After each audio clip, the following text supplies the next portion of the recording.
Her male best friend mocked me at my own house. She's better off without you. When I shut him down in front of everyone, she snapped, apologize or we're over. I smiled. Over it is, sweetheart. They both stood there completely unaware of what was about to happen next. That night, her so-called best friend disrespected me right in my own house. The house I built and paid for, our home. He leaned back on my couch like he owned the place, a glass of my wine in his hand, and said, "You're just her a man. Lena deserves someone better." The room went silent. People stared, waiting for me to explode. Instead, I stood up, looked him dead in the eyes, and said, quietly, "Get out of my house." He laughed, thinking I was bluffing. But when I opened the door and pointed outside, the smile on his face died. Fast.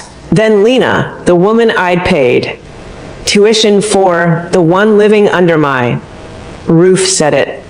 "Mark, apologize to Jake. Right now. Or we're over." That's when it hit me. It wasn't love anymore, just entitlement. I realized it wasn't love anymore, it was entitlement. So I smiled and told her, "Over it is, sweetheart." They thought I'd lost everything, but they were the ones who did. I met Lena 3 years ago, back when life was quieter. I was 30, a working architect already buried in deadlines and blueprints, and she was 20, a college sophomore who worked part-time at a small cafe near my office. She was cheerful, the kind of person who made coffee breaks feel better. One rainy evening, she forgot her umbrella, and I offered her a ride home. That's how it started. Lena wasn't from money. Her parents lived in another town. Her father a mechanic, her mother a clerk at a grocery store. She was proud but struggling, juggling tuition, rent, and part-time shifts that barely covered groceries. I admired that. She didn't complain, just pushed through. When we started dating, I didn't mind helping her out, paying for meals, textbooks, or her rent. Once in a while, it felt natural. So I had more than enough, and helping her felt right. A year later, I offered her to move in. She hesitated at first, said she didn't want to feel like a burden. But when her landlord raised the rent and she couldn't keep up, she accepted. I told her she didn't owe me anything. Just focus on your studies, I said. I'll handle the rest. And for a while, it was good. We had quiet mornings, movie nights, and laughter. Then Jake showed up. He was her friend from college, as she called him. I remember the first time he came over. Sneakers muddy, guitar slung over his shoulder, acting like he owned the place. Nice. Set up, he said, looking around. Must be nice having money. I laughed it off, but there was something about his tone that stuck with me. Over time, Jake started hanging around. More. Group projects, movie nights, study sessions that somehow always ended with pizza and beer I paid for. He'd make little comments about me being too serious, too organized, too boring. At first, Lena would defend me, but slowly the tone changed. She started dressing differently, flashier, trendier. Shopping bags appeared on weekends. New phone, new clothes, new attitude. When I asked her about the expenses, she said, "I'm just enjoying life a little. Jake says I should while I'm still young." Jake says. That phrase became a trigger.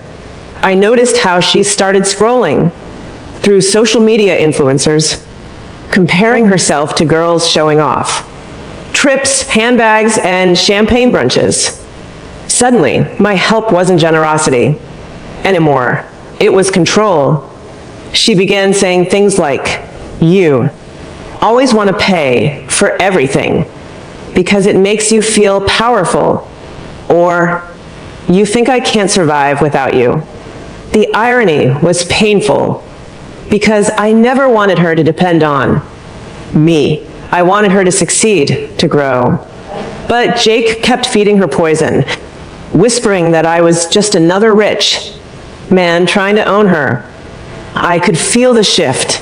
She stopped, saying thank you, stopped cooking on weekends, stopped asking how my day was. One night she came home late, reeking of cheap wine and excuses. We were just hanging out after class. She said, "Don't be controlling." I didn't argue. I just looked at her, realizing the girl I'd met in that cafe was slowly disappearing. Still I stayed, maybe out of love, maybe out of hope, that she'd wake up and see who was really using her. Then came the night of my promotion. I invited a few close friends for dinner, a small celebration, just laughter, food, and music. Lena insisted Jake should come too. "He's part of my life," she said. I agreed. I shouldn't have, because that was the night everything snapped, the night Jake crossed the line. And Lena showed me exactly where her loyalty truly stood. And from that moment on, I knew this wasn't going to be a breakup. It was going to be a reckoning. The night of the promotion dinner was supposed to be simple. A few colleagues, some friends, a quiet celebration, nothing extravagant, just good food, good wine, and laughter echoing off the walls. I designed myself. Lena had spent the afternoon setting the table. She looked beautiful, radiant even, like the girl I'd first met. For a moment, I almost believed things were back to normal. Then Jake showed up. He was late as usual. The doorbell rang halfway through appetizers. He walked in wearing that same careless grin, a cheap leather jacket thrown over his shoulder, and a bottle of wine dangling from his pan like a trophy. "Hope you don't mind," he said, brushing past me. "Thought I'd bring something nice to celebrate." It wasn't nice. It was the cheapest thing he could have found, but I didn't say a word. I just smiled politely and closed the door. The evening moved on. I poured drinks, people chatted, music played low in the background. Jake, of course, dominated every conversation, turning small talk into little jabs. "Man, Mark," he said, clinking his glass, "you really went all out for this place. Guess it helps when your girlfriend doesn't have to pay rent, huh?" Laughter, nervous, awkward. Lena tried to laugh too, though her eyes darted to me, checking my reaction. I just nodded calm. "Guess it does," I said, and turned to refill someone's glass. But Jake wasn't done. As the night went on, his jokes turned sharper. "I mean, seriously," he continued, voice slurred slightly from the wine-eyed. "But it must be exhausting carrying someone else's life on your back all the time. You ever worry she's just with you for the money?" The air went cold. Lena stiffened beside him. "Jake, stop," she whispered, but not loud enough to sound convincing. I looked at him for a long moment, not angry, not hurt, just finished. Then I said quietly, "Get out of my house." He blinked, then laughed. "Come on, man. I was just joking." "I'm not." I took a step closer, eyes locked on his. "You don't walk into my home, insult me, and drink my wine. Doors behind you." The smirk disappeared. He looked at Lena, expecting backup, and he got it. Mark. She snapped, standing up. You're being ridiculous. He didn't mean it that way. You're embarrassing me. He embarrassed himself, I said evenly, and he's leaving. She crossed her arms, voice sharp now. Are you apologize to Jake right now? Or we're over. He said, this woman who'd slept under my roof, studied on a laptop I'd bought, eaten, meals I'd cooked, and all I felt was clarity. Slowly, I nodded. Then we're over. The room went silent. A few guests shifted uncomfortably. Someone tried to speak. I raised a hand, stopping them. Jake muttered something under his breath, but I didn't hear it. I was already opening the door. Out, I said again quietly. Both of you. Lena's mouth fell open. You're serious? Dead serious. She hesitated, torn between pride and panic. Jake tugged her arm. Let's go. We don't need this. They walked out. Jake still trying to act smug, Lena still trying to act strong. The door clicked shut behind them. I didn't shout, didn't throw anything. So I just stood there for a while. The laughter from earlier now an echo in a house that suddenly felt too large, too quiet. People left soon after, offering awkward goodbyes. I didn't explain. I didn't have to. When the last guest was gone, I poured myself a drink and looked around at everything I'd built, every wall, every piece of furniture, every detail made from my effort, and I realized something. They hadn't disrespected me that night. They disrespected the life I'd given them. And tomorrow morning I'd start taking it all back. I didn't sleep that night, not because I was angry. Anger fades fast, but because I was thinking. The more I thought, the clearer everything became. For months, I'd ignored the signs. The new clothes, the endless study sessions, the phone calls she'd silence when I walked in. I told myself people change. I just never thought she'd change into someone who'd let another man humiliate me in my own home. By sunrise, I was done pretending. When I left for work, I didn't take much, just my laptop and a folder. On my way out, I looked back. Everything in that house had my name on it, all mine. That evening around 7 o'clock, my phone buzzed. Lena. At first, I ignored it. Then the calls kept coming. Eventually, I picked up. Mark, please. She started, her voice small. Jake was drunk. He didn't mean it. Can we talk? I didn't raise my voice. There's nothing to talk about. Please. I didn't mean what I said last night. You know how I get when I'm stressed. I almost laughed. Stressed? That word had become her shield for everything. Lena, I said calmly, do you know how much money I've spent on you since we met? She went quiet. Mark, don't know, you should hear it. I opened the folder on my desk. It printed everything.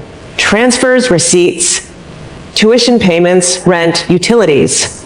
$18,000 in tuition, $2,400 in books and supplies, $900 a month for food, gas, and your personal expenses, $1,200 for that laptop. You remember that, right? Her breathing hitched. Mark, you're making it sound like I bought you. I cut in. No, I invested in someone I thought cared. I didn't ask for repayment. I asked for respect. And last night you made it clear I'll never get that. I didn't want to embarrass Jake. I laughed quietly. But you were fine embarrassing me. She said nothing. Lena, this isn't revenge, I continued. This is closure. That night I logged into the accounts and made the changes. I canceled the credit card in her name, froze the shared checking account, stopped the automatic tuition payments. I contacted the leasing office. The apartment was under my name, so I gave 30 days notice. The car registered and financed by me. I called the dealer. That same night, by morning, everything was done. When Lena showed up, she was shaking, with makeup smudged, phone in hand. "You can't just cut me off like this," she said. "I already did. You promised you'd help me finish school. I promised I'd help you while you were with me. You made your choice, remember?" Tears welled up, but I didn't move, not in. "Jake's staying with his cousin," she whispered. "He doesn't have a place either. We just need time to figure things out." That actually made me smile. "Then I wish you both the best of luck." Her expression cracked, a mix of panic and disbelief. She'd expected anger, shouting, maybe even begging, but I wasn't the same man she'd played. "I never wanted your money," she said, weakly. "Then you won't miss it." I closed the door, slowly, quietly. For the first time in a long while, the house was silent, but not empty. It finally felt mine again. That evening I poured myself a drink and looked through the window. Outside, Lena stood on the curb for a few minutes, clutching her phone before Jake pulled up in a beat-up car. They argued. She slammed the door and he drove off. 2 weeks passed before I heard anything about them. The first call came from Lena's college. I'd been paying her tuition automatically through my bank account, and when the payment stopped, the school reached out to confirm a possible error. I told them there was no error. The account was closed. A month later, a mutual friend mentioned that Lena had dropped out, couldn't pay the balance. She'd been working at a clothing store, splitting rent with 2 roommates she barely knew. Her Instagram, once full of travel plans and designer bags, went silent. I didn't block her. I didn't need to. People like that fade out on their own. As for Jake, the city's too small to stay hidden. Word got around that he'd borrowed money from a few people and never paid them back. Someone said he tried to sell his old guitar to cover rent. Eventually, he skipped town. Karma's quiet like that, slow and simple. Meanwhile, I went back to work, new projects, new contracts, and a promotion. I actually had time to enjoy this time around. My life wasn't perfect, but it was peaceful, and that's worth more than anything. Every so often I'd pass by that cafe where I'd first met Lena. The same warm lights, the same smell of coffee. A different girl stood behind the counter now, polite, kind with that same bright energy Lena once had before. Everything changed. Sometimes I'd think about reaching out, just to see how Lena was doing. Then I'd remember that last night, the way she'd looked at me, demanding I apologize to the man who insulted me, and the thought would vanish as quickly as it came, because that version of her, the girl I once knew, was gone long before the party ever started. One evening, about 6 months later, I came home to find a small envelope slipped under my door. No return address, just my name. Inside was a short note written in handwriting I knew too well. "You were right. I'm sorry. L. No excuses. No explanations. Just 4 words. I sat there for a while, holding the note. Then I folded it, placed it back in the envelope, and set it in the drawer of my desk, not to keep, but to remind myself of something simple. When people show you who they are, believe them the first time. That night, I opened a new bottle of wine, the same brand Jake had spilled at my party, and toasted the empty room, not to revenge, not to victory, to peace. Because sometimes the best ending isn't watching others fall. It's standing still while they do and realizing you never needed them to rise. As the glass touched my lips, I glanced at the door where they'd once stood, shouting, accusing, demanding apologies, and I smiled. They thought I was just the guy with the money, the man they could drain and discard. But they forgot one thing.